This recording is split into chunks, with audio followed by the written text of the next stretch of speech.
Yeah, I think maybe the result feels a bit harsh in the end. Um, you know, it was one fantastic goal that would have matched, to be fair, but I thought we should have at least stopped him.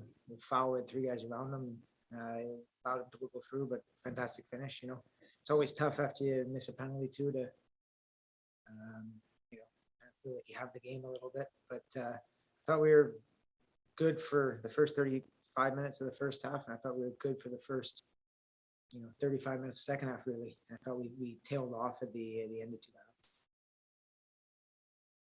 The question here from Charlie. Yeah. Hey Martin. It was a bit of a different attacking look for you guys up front, with Mateo and Eduardo on the wings, and obviously Lowell playing off Osaze. Just what did you kind of make of the way you guys were maybe able to get into the final third, and was it just maybe just that final ball kind of missing today? Yeah, I think so. I thought we got into a lot of good areas. Our decision making in the final third wasn't great or at our best, especially in the first half. I felt, we had, instead of getting the ball wide, we were trying to force it through the middle where they had numbers. So that was a bit frustrating at times. But I thought we got into some good areas. Just weren't quite sharp in the final third or around the goal. And just, did you make any kind of changes at halftime or anything? Because you seemed to come out of the break with a lot of energy and really seemed to be attacking like right out of that break. I don't know, we didn't really make changes. If you made him aware of a few things tactically that we thought we could take advantage of, and kind of gave him a little kick on the butt, because I don't think we were at our best to end the half, and I don't even think it was our best half in general. So just demanded more out of them. And to be fair, they came out flying. We came out flying and really gave a good effort. Got the penalty, but weren't able to capitalize. But all in all, as I said, withdrawal is probably a fair result, but these things happen. Great finish by Ray, and it's they get the points. Just like really. No, not really. It's just a good team, Yes, last year we were fighting with them to have a spot on the playoffs. So every time we play against each other, there's always a bit of rivalry. Like you said, we fight. Both teams want to win, so nothing crazy.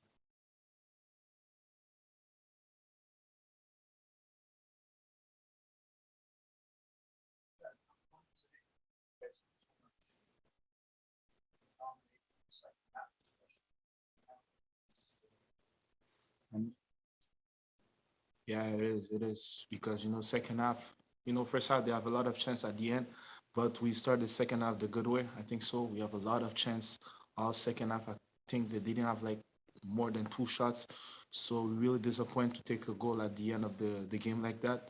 Like we felt like we just give up the fans and people home like that. So I think next game we're gonna get back stronger. We need to. Can you give us any thoughts on playing against a goalie like Jonathan Sirois versus Albert Leagues, or is there a difference when you guys are preparing against him? No, not really. He's a good keeper, like all other keeper in the league, like us keeper also. So for us, it's just a normal keeper. We just need to finish our chance. I think that's mistake coming from us. That not he make a great save. That's true, but I think it's us. We just need to be more good in front of the net.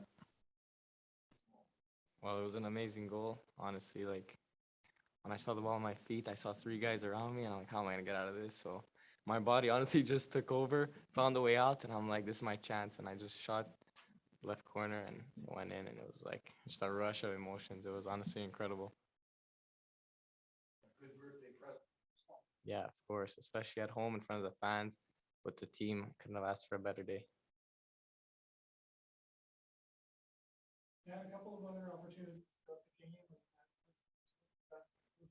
Did that feel different, or was it just that it went in? You guys had a lot of good play. We did have a lot of good play. I just think this one was like at the end of the game, everyone was tired, and we needed that last effort to close the game, and I think it came at a perfect time. And we had good chances. Unfortunately, we weren't able to score earlier, but as long as we got the 3 points at the end of the day.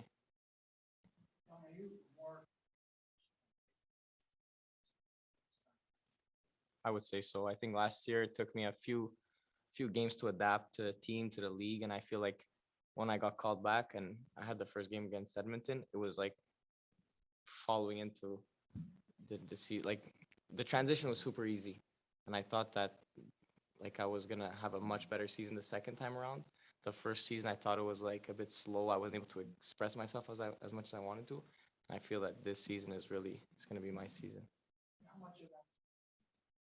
I think it's all confidence. It's having confidence in yourself, confidence in the team, and making sure that you guys are on the same page. I feel like we're building a much better connection as players to understand each other. And I think you need your teammates to perform on the field. And I think we showed a bit of that today with a lot of passes and shots on target. We had a lot of play early in the second half.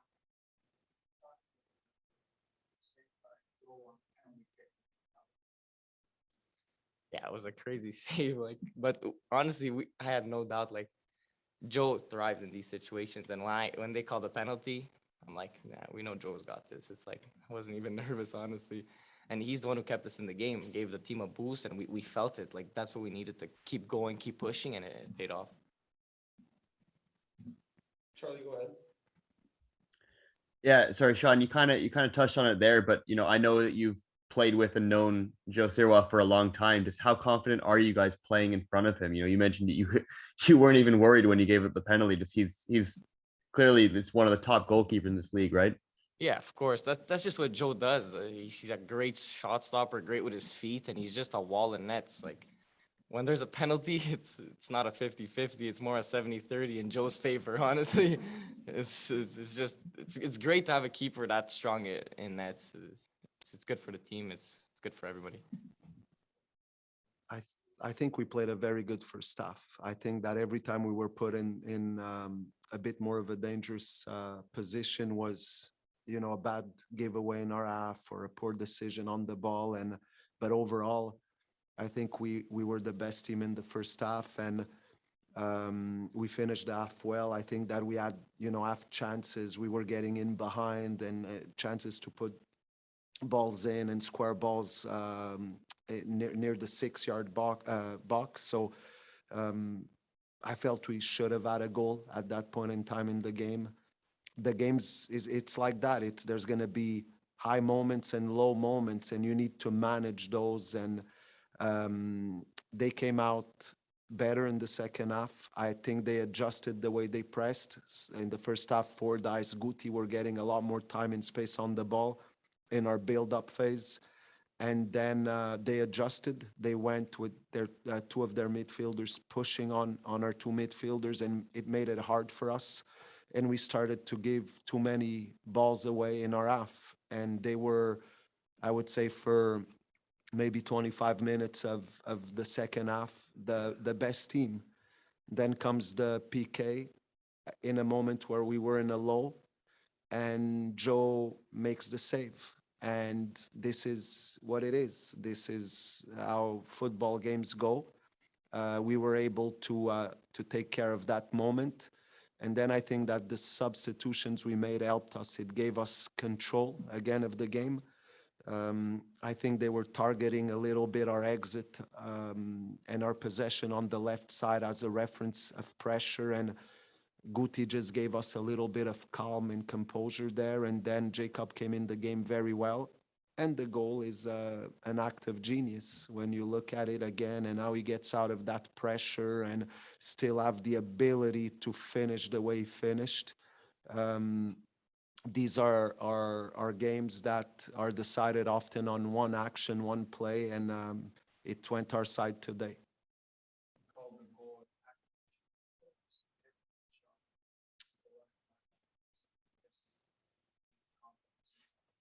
I think his confidence but it's a more mature player. It's a player that trains with very ambitious. He trains better. He's extremely committed to the project here in Winnipeg. I think that last year when he was in Montreal and they decided to loan him, he saw that as something that was, not necessarily the best, because his expectations were high, But this year, he came in knowing that it was one more step for his development and his progression. And he's a player that trains very well. His mentality, his mindset has been very good. And I think that makes a difference in the development of a young player. He sees this as an opportunity to play and to grow and get minutes, and he's done that.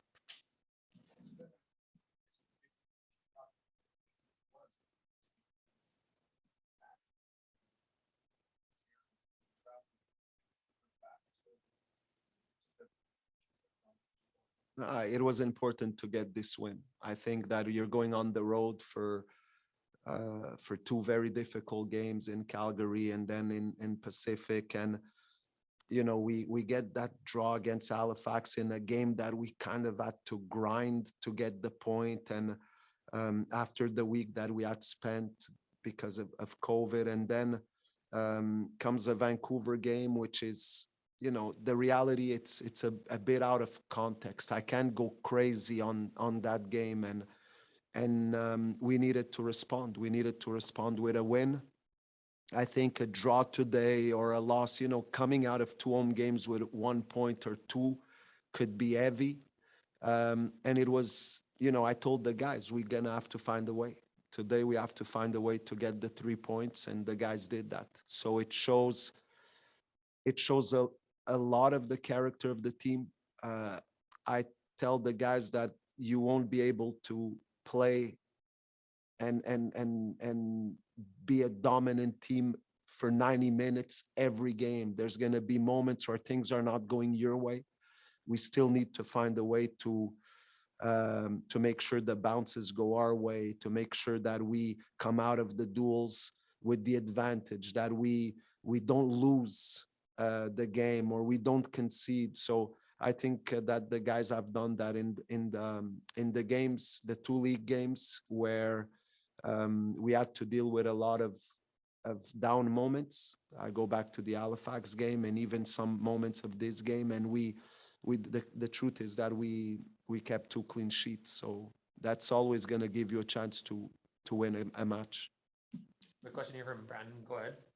Thanks there. Hey, Phil, congratulations on the win today. Just want to ask, you know, maybe it's a little bit too early, a little bit premature, but we are coming up on sort of the quarter mark of the season so far. And we've seen in this league that there's a ton of parity this season, more so than even in past years where there's already been a ton of parity. You know, 5 teams currently all on 8 points, you know, in that logjam in the table there. I'm just curious on how you approach that scenario, especially given that Valour still has a game in hand on a lot of the clubs that are behind them.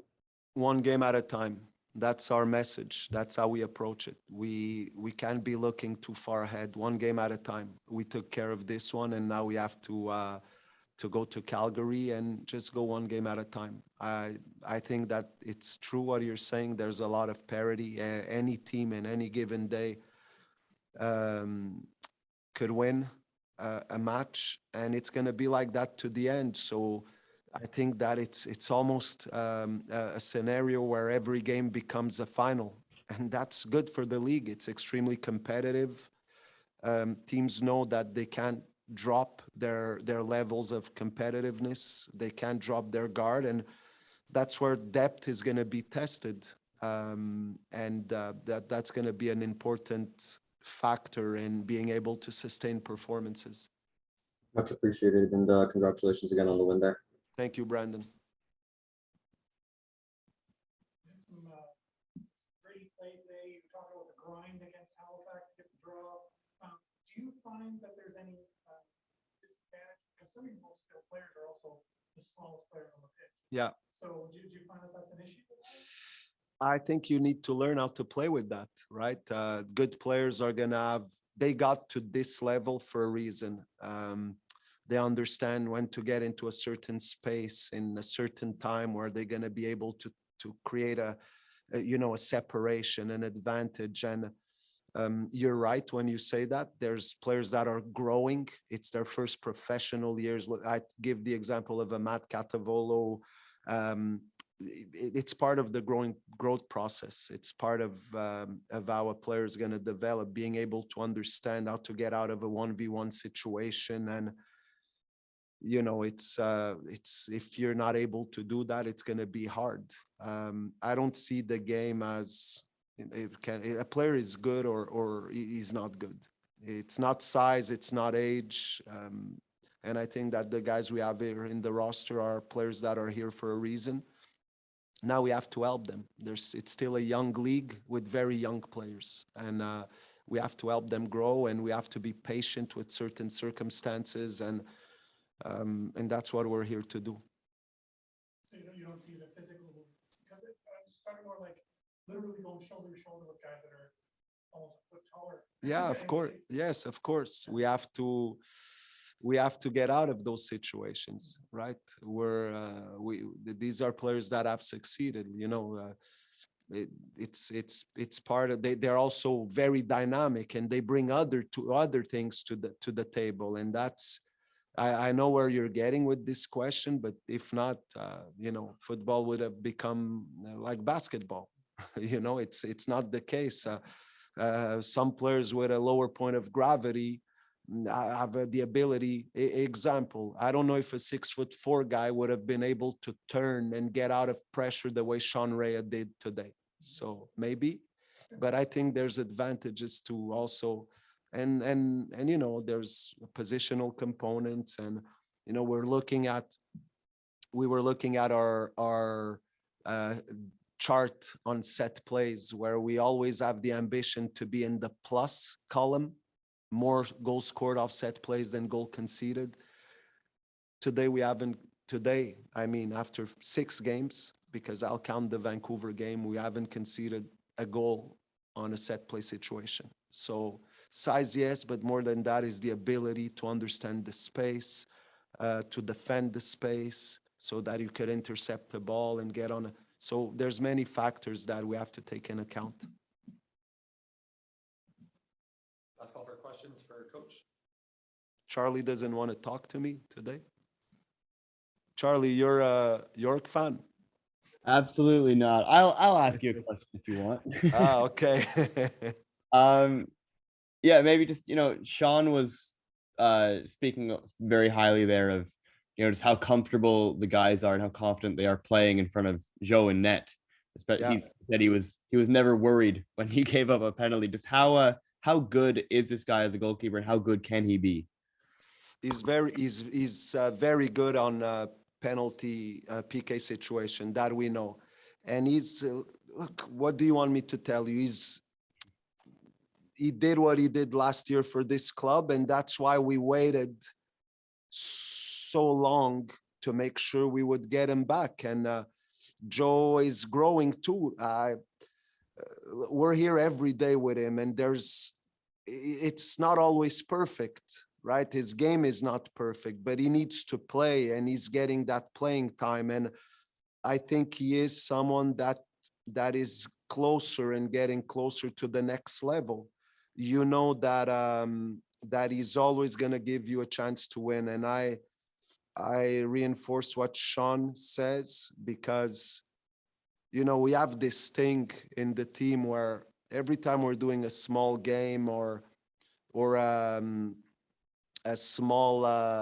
small-sided situation with 2 goals, and every X amount of corner kicks, instead of corner kicks, I gave a PK. And Joe is, you know, the team that has him on a PK could start celebrating, because it's very difficult. He reads the situation very well. And today he did that. But more than the PKs, the way he manages the game, he's maturing. The way he's playing with his feet, he's maturing. His decision-making. So, yeah, it's just more games, more opportunities for him to grow. So but he's part of of this team. He's there to do that. He's there to show up in the big moments. And the same way he showed up in that moment, there's others that show up on other moments, and that's what a team is all about.